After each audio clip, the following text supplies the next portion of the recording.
Isang magandang araw sa inyong lahat. Welcome dito sa aking channel at Ronski TV. Ako po inyong Kuya Rons at muli ko na naman pong ihahatid sa inyo ang ikalimang kabanata ng ating kwento na pinamagatang Ang Janitor na si Ted.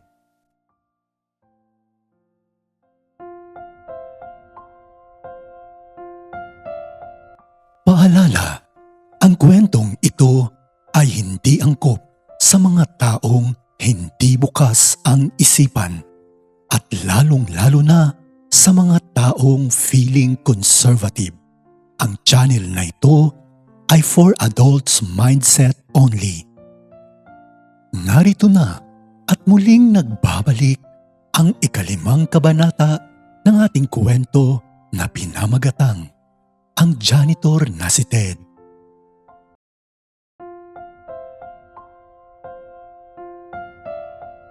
Naging okay na nga itong si Ted, kaya nakalabas na nga ito sa hospital. At nung araw na yun ay hindi nga siya pinabayaan ni Gerald. Subalit, hindi naman maialis sa isip ni Ted ang pag-iisip kung bakit sobra nga ang pagmamalasakit ni Gerald sa kanya.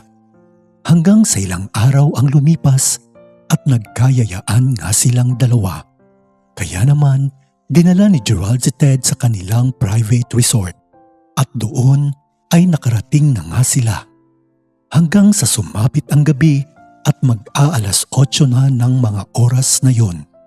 Habang nasa tabi ng dagat at nakaupo itong si Ted, lumapit naman si Gerald sa kanya at sinabi nitong,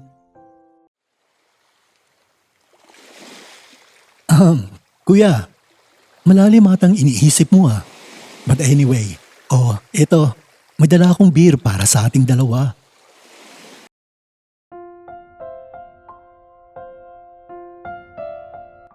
Nang mga sandaling iyon ay nag-iinuman na nga sila sa tabi ng dagat at sobrang tahimik lamang ng mga sandaling iyon at pawang tunog ng dagat at mga kulisap lamang ang kanilang naririnig sa kanilang paligid. At sobra naman ang kanilang naging pag-uusap at halos nagkatuwaan nga silang dalawa hanggang sa nagkaroon nga itong si Ted ng lakas ng loob. Natanungin nga itong si Gerald kung bakit sobra nga itong concern sa kanya at sinabi nitong,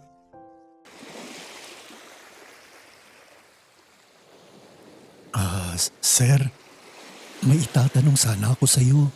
Sana'y huwag mong mamasamain kasi napapansin ko na sobrang pag-aasikaso mo sa akin bilang isang kaibigan at gusto ko lang malaman kung bakit.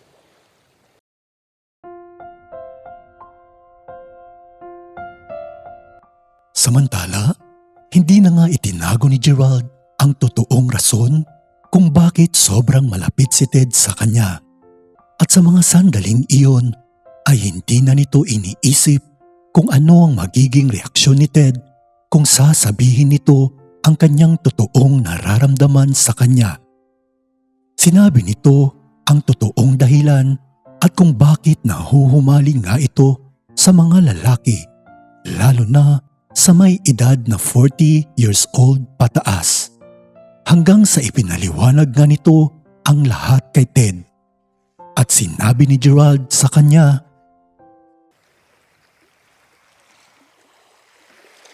I know kuya, mali ito.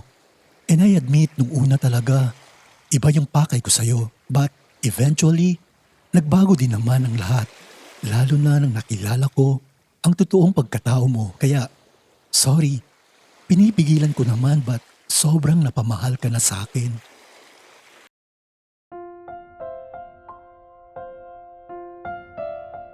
Nagulat naman si Ted nang marinig nga nito ang lahat ng totoong sinabi ni Gerald sa kanya. Subalit, hindi naman ito hinusgahan si Gerald. Bagkus, naiintindihan pa nga niya ito sa mga oras na yon. At ilang sandali pa at nilapitan na nga nito si Gerald at dahan-dahang niyakap ito ng mahigpit.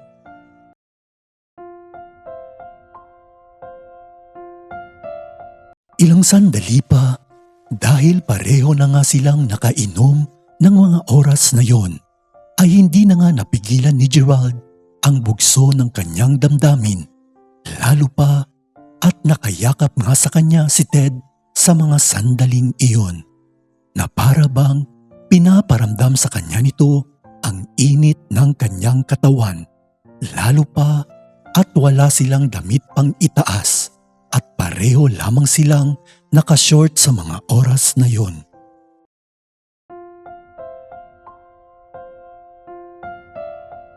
Kaya naman, ilang sandali pa, habang nakayakap pa rin si Ted sa kanya, nang mahigpit ay unti-unti namang gumagapang ang kamay ni Gerald pababa papunta sa pagkalalaki nitong si Ted.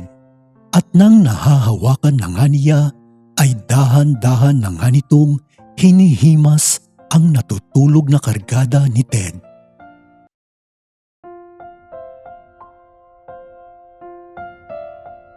Nang mga sandaling iyon ay unti-unti namang nakakaramdam si Ted na para bang may kakaibang kiliti at unti-unti nang nabubuhay ang kanyang pagkalalaki dahil sa ginagawa nga sa kanya ni Gerald, at napapasabi na lamang ito ng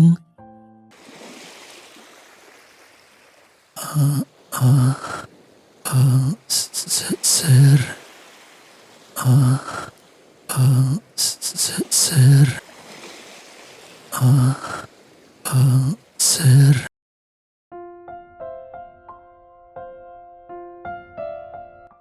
Hanggang sa tuluyan na nga itong makaramdam ng pag-iinit ng kanyang katawan at hindi na nga nakapagpigil itong si Gerald, kaya ipinasok na nga nito ang kanyang kamay sa loob ng short ni Ted at nilalaro na nga nito ang kanyang pagkalalaki.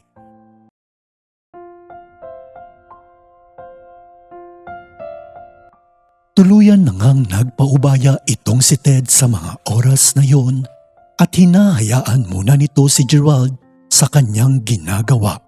Lalo pa at first time din ni Ted ang maramdaman ang kakaibang hagod na ginagawa sa kanya ni Gerald. Habang si Gerald naman ay nag-uumpisa ng magiging agresibo at tuluyan na ngang inangkin itong si Ted.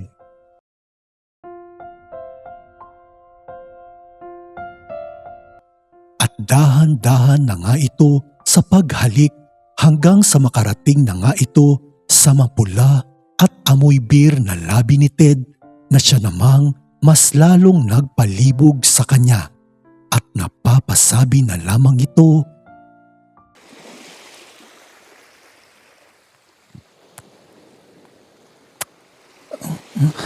Kuya Ted,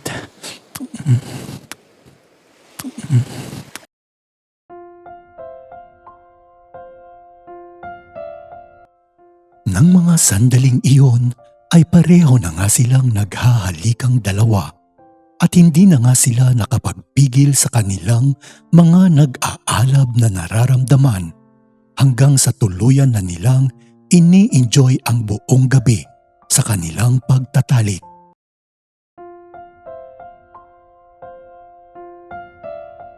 Ilang sandali pa at nagiging agresibo na rin itong si Ted. At doon ay ibinigay na nga nito ang kaligayahang inaasam ni Gerald at napapaungol na lamang ito at napapahingal dahil sa walang tigil nitong pagbayo kay Gerald.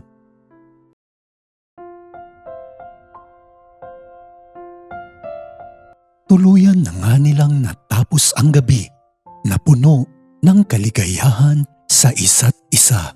At pagkatapos ay nagpahinga na nga sila sa gilid ng dagat at doon na din sila inabutan ng antok at nakatulog na magkayakap sa mga oras na yon.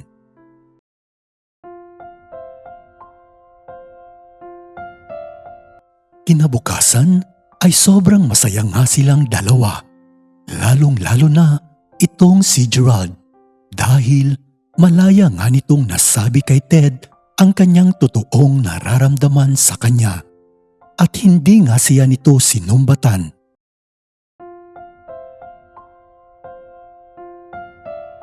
Subalit, gustuhin man nitong hindi matapos ang gabi at araw na magkasama lamang silang dalawa. Ngunit kinakailangan na nga nilang bumalik sa bayan ng araw na yon. Kaya sinabi nito kay Ted, Kuya, salamat ha. You know how much happy I am right now because of you. And I hope this would not be the last time, right?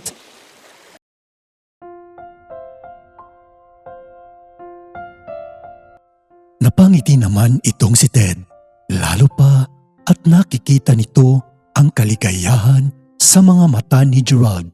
Kaya lumapit ito sa kanya at hinawakan nito ang mukha ni Gerald at inilapit din ni Ted ang mukha nito hanggang sa magkatitig ang kanilang mga mata at magkasalubong ang kanilang mga ilong at magkalapit naman ang kanilang mga labi. Sabay sabi nito kay Gerald,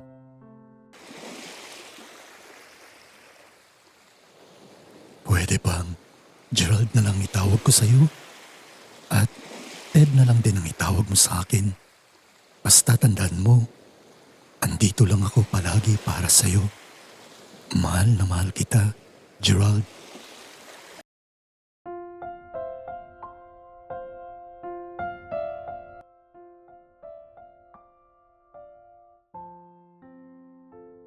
At dito nga'y muling nagtatapos ang ikalimang kabanata ng ating kwento na pinamagatang Ang Janitor na si Ted.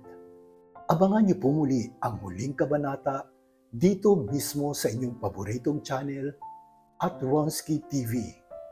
Huwag niyo pong kalimutang mag-like, mag-subscribe at mag-share muli. Ako po inyong Kuya Rons at maraming salamat po.